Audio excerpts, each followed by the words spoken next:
Ola, moi boas, damos a benvida a unha nova edición de Informar, na que lles falaremos da volta ao traballo dos mariscadores de Noia. Estaremos tamén en Aguiño, onde ven de arrancar con moi bons resultados a campaña do ourizo. Estes temas e máis, hoxe aquí en Informar. Comezamos. No horizonte, nos teus recordos, no carácter, no que che gusta, na túa coraxe, no que vives, no futuro, no máis bonito, no que te enamora ou no que tes máis cerca, levas a miña marca. Cando se trata de escoller o mellor, o noso mar marca.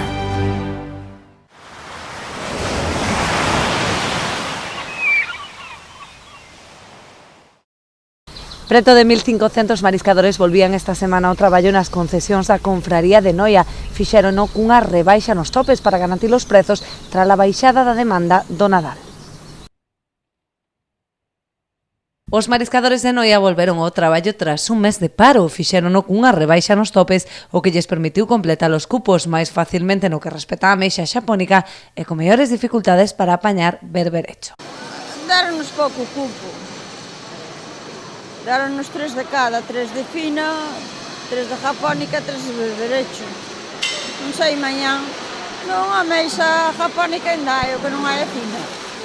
Pouca cantidade de berberecho, por non dicir casi o que hai é moi pequeno e pouca cantidade. A meixa japónica sí que hai cantidade, pero os cupos son moi baixos. É complicado collelos. A verdad, 4 horas é igual para nin 3 kilos de berberecho se collen. No, menos do que se esperaba, pero vamos, para ser ao primeiro día, pois sempre é un pouco difícil. Bueno, bastante ben. A verdade é que as ameixas e os berberechos cóllense, estamos collendo o que deixamos, mais do que había non hai. O tempo ben de tempo, hai xente que veu ora antes de tempo, pero ainda queda moita xente no mar. O resto nada. A ver se non suben un pouco a tasa e así, e podemos ganar algo máis. Eu creo que está costando bastante collelo. A min neste caso foinos ben, pero a ver, de momento está costando e a ver daqui en adiante como seguen as cousas. En función das cotizacións das próximas xornadas, o Cabildo decidirá se manter ou aumentar estes topes, co obxectivo de seguir a garantir o volume de traballo e de ingresos ata finais de marzo, cando se prevé rematar a campaña. Somos sobre ahora 1.400 personas, xúntase moito berberecho e agora non hai a demanda, as conserveras non veñen, para fresco todo, bueno, a ver como van os precios, se subiran moitos precios, subíanse un pouquiño tope, igual a 10 e 5. Pero temos que esperar a subasta da tarde, tanto no Freixo como a Quintestal, e despois a directiva decidimos subir o topo ou deixámoslo como está. Hai pouco berberecho grande, pero sabemos todos que levamos xa 3 meses traballando e a campaña xa está feita, sabemos todos os socios, agora é ganar un xornal, bueno, é reducir os topes, como fixemos o ano pasado e hai 2 anos que está funcionando, bueno, pero hai moitísima cría e en setembro, se non pasa nada normal carriadas, pois vamos ter boa campaña. Polo momento, a Confraría rebaixa a factura dos máis de 15,5 millóns de euros, o que sitúa esta campaña como, se non a mellor, entre as mellores da historia do Pósito. Sobre 15,5 millóns de euros en 4 meses, está indo moi ben, vai ser eu penso que eu dixen a segunda mellor da historia da Cofradía, e incluso se van ben os precios, podes aproximar a primeira. Satisfacción entre os produtores de Aguiño ante o bo inicio da campaña do ourizo. Este recurso está a deixar unha cotización media de máis de 8 euros. Esta semana arrancou a campaña do ourizo en Aguiño, unha especie que nos últimos anos revalorizouse, converténdose nun recurso máis á altura da ameixa ou do percebe. As boas expectativas con que partía a actividade non defraudaron e o prezo medio das capturas supera os 8 euros. Bueno, non hai queixa, o precio mantúvose bastante ben, o que é xente foi non toda porque nos repartimos un pouquinho nas outras artes que temos, estamos falando de 2.700 kilos de ourizo e tamén de, non sei, agora calcular hai uns 60 ou 70 mariñeiros polo menos que se aproveitaron deste día e ao mesmo tempo tamén o ourizo tuvo un precio de 9 e pico máis caro e despois baixou hasta 7 e pico ou así, pero bueno, estamos falando dunha media de 8 euros que que non hai queixa ninguna, todo o contrario. Ademais, agora esperaremos a ver como se mantén estes días, porque eu creo que onte é un día máis ou menos de prova, porque aí é onde miran o rendimento que lle pode dar a gónada, o que é o baderizo, ou caviar, como se lle chama ahora de baderizo, pois a ver como lle dá. Se lle dá o rendimento, pois entonces eu creo que ainda pode subir un poquinho máis o precio. A partir de agora, a confraría dispón dun total de 40 xornadas de traballo establecidas no plan de explotación ata abril. Os días de actividade decidiránse en función das condicións climatolóxicas e do estado da mar. Este ano temos 40 días, temos 7 menos co ano pasado. Son días hábiles, cando non se pode ir debido a unha alerta que temos xa marcada por seguridade, por Capitanía Marítima, pois non se vai, mantense o día para outro día, gardas o día para outro día. Co obxectivo de preservar o recurso, a confraría xa aplicou este ano un incremento do tamaño mínimo, co que se garante tamén unha maior calidade. O tamaño é bastante bo, de feito este ano pois propusemos para poñer un tamaño máis grande, en vez de 55 mm de diámetro, que é o que exige a normativa vigente, pois poñer en 60. Entonces, queres que non sempre é un poquinho máis de calidade. Dende o Pósito aguiñense están tamén a estudar a proposta de rebaixar os topes, actualmente establecidos en 30 kilos. Agora a idea era optar un pouquiño, que xa falamos tamén, pero de optar un pouquiño polo que os kilos, non? Porque 30 kilos está ben, pero bueno, se lle quitamos un pouquiño no tamaño, é un pouco máis de tamaño, baixamos un pouquiño aos kilos, consideramos que vamos a manter un pouquiño máis o recurso, e ao mesmo tempo eu penso que os cartos que non nos van a influir moito que a nivel económico, porque realmente eso vese na calidade. Se a calidade é boa, incluso vai a subir o precio. Entonces manteno. Cumpríronse as peores expectativas na volta ao traballo do cerco galego. Apenas algo de xurelo e de xarda son as capturas que están a deixar esta actividade. Capturas escasas e prezos moderados. Este é o panorama que deixa a volta ao traballo da flota do cerco, que esta semana retomaba a actividade tras máis dun mes de paro. Apenas hai xurelo e a limitación de capturas da xarda está a dificultar a actividade pesqueira. Empezamos ao mar, viñamos para terra, pero moi desgustados porque non se ve peixe. Cando se parou ainda había peixe, e agora empezou a flota casi todo ao mar, sacando un barco, o resto anda todo ao mar. E nada, collese moi pouquiño aí na Coruña, está moi pouco, e aquí para baixo, aquí pola nosa zona, todo por aquí, pois a flota non está facendo nada. E bueno, pois un ano non axudou, outro ano pasado pois foi un ano bo, cando se empezou, que había moito xurel, este ano xurel, esperemos que atraque, pero xurelo de momento está se vendo pouco, despois ou non che deixar ir coller outros peixes, porque sardiñas algunhas veces, que non hai moitas, pero ainda se ven sardiñas, non as podes coller. Estás esperando que a xarda, pero a xarda tocan 3 kilos por persona, porque iso non é nada. O que toca de xarda é para ir un día ao mar, coller os 7 ou 8 mil kilos que non lle vai tocar aos barcos, e virse para terra, con eso non se vive o ano. Os cerqueiros aguantarán este mes coa vista posta en marzo, cando arranca a campaña do Verdel e a costeira da Anchoa. A flota está esperando pola campaña do Verdel, pero foi o que che dixen antes, que fai un barco con 8.000 kilos de Verdel, que menos poñer 6.000 ou 7.000 diarios, porque é un mes, estamos falando co Verdel, por aquí pasa un mes. A Anchoa aquí, por exemplo, aquí na novena temos aberta, pero de momento non se ve Anchoa, non.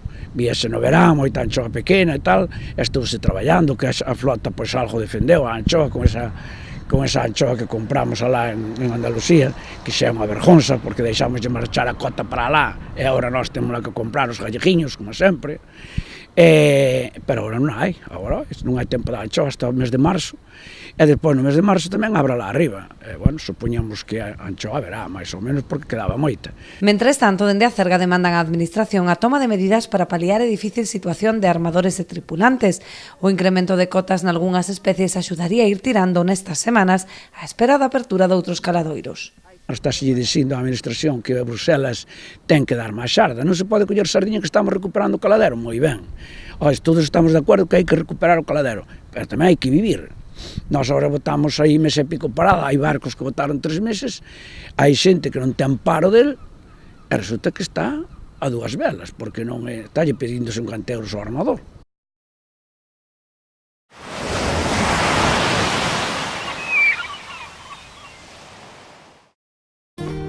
Eu confío na conservación e o respeto ao medio ambiente. Eu confío na pesca de boixura artesanal e selectiva. Eu confío no traballo feito con esmero e agarimo. Eu confío no mellor sabor e na máxima frescura. Confía na calidade e busca este distintivo. Pesca de Rías, de onde senón.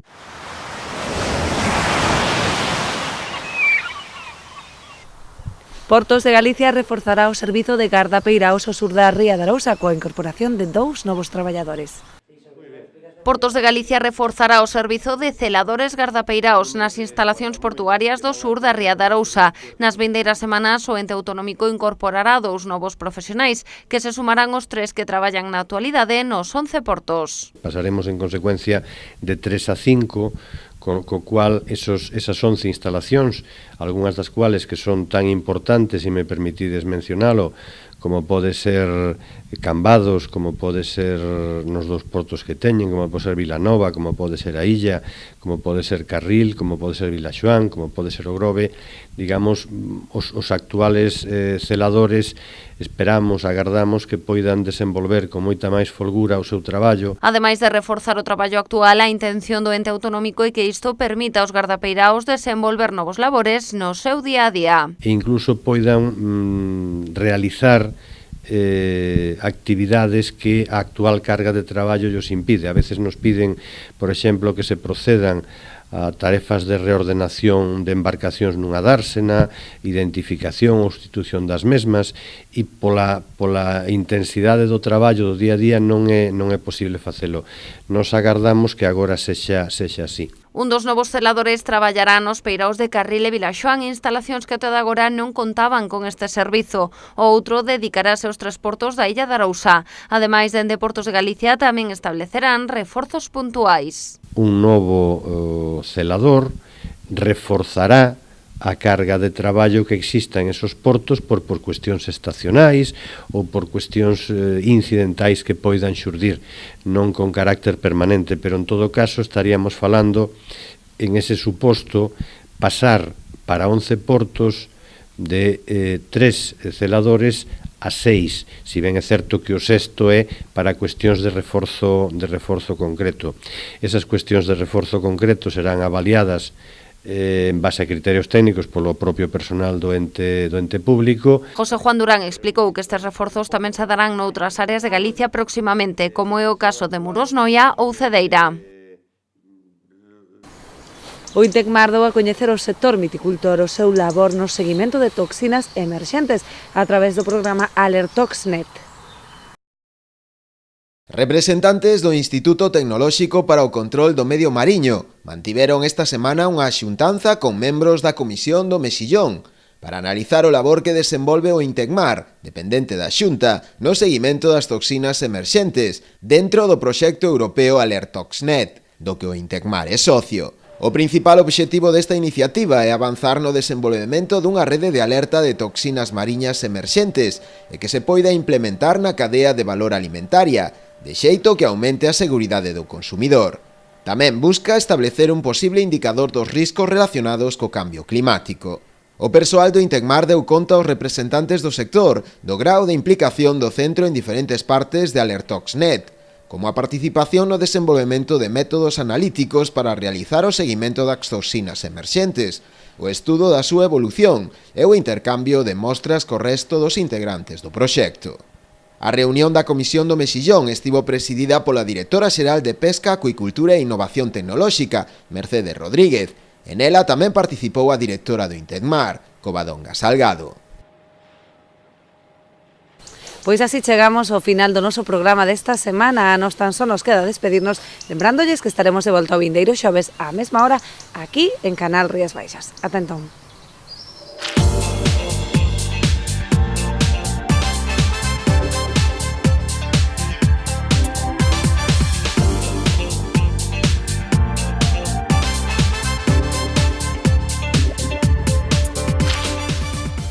No horizonte, nos teus recordos, no carácter, no que che gusta, na túa coraxe, no que vives, no futuro, no máis bonito, no que te enamora ou no que tes máis cerca, levas a miña marca. Cando se trata de escoller o mellor, o noso mar marca.